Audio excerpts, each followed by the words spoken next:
பெயர்ச்சி என்றால் இதுதானா? பொதுநலம் பதிவின் ஆன்மீக அன்பர்கள் அனைவருக்கும் வணக்கம். இன்று நம் ஆன்மீகம் பதிவின் வாயிலாக குரு பெயர்ச்சி என்றால் என்ன என்பதை பற்றிதான் பார்க்க போகின்றோம். பொதுவாக நம் அனைவருக்குமே ஆன்மீகத்தில் அதிக நம்பிக்கை இருக்கும். அப்படி ஆன்மீகத்தில் அதிக நம்பிக்கை கொண்டவர்கள் எதை செய்தாலும் அதை ஜோதிட முறைப்படிதான் செய்வார்கள். அதாவது அவர்கள் எந்த ஒரு செயல் தொடங்குவதற்கு முன்னும் ஜாதகம் பார்ப்பார்கள்.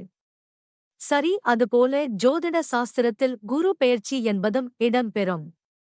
அதுபோல நம்மில் பலரும் ஒருவரின் ஜாதக கட்டத்தில் குரு பெயர்ச்சி இருந்தால் அவர்களுக்கு நன்மைகள் நடக்குமா, இல்லை தீமைகள் நடக்குமா என்றுதான் யோசித்திருப்போம்.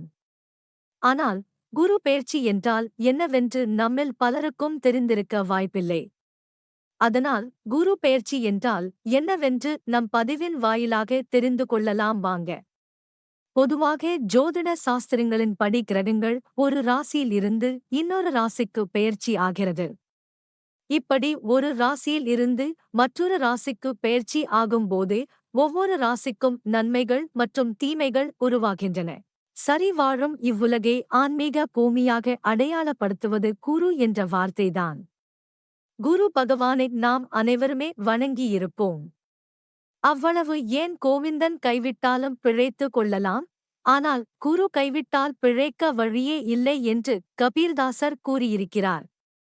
மேலும் குரு என்றால் இருட்டை போக்குபவர் மற்றும் கனமானவர் என்று போற்றப்படுகிறார். அப்படி அனைவருக்கும் அதிர்ஷ்டத்தை அள்ளித்தரும் குருவானவர் ஒரு ராசியில் இருந்து மற்றொரு ராசிக்கு பெயர்ச்சி ஆவதைதான் ஜோதிடத்தில் குரு பெயர்ச்சி என்று கூறுகிறார்கள்.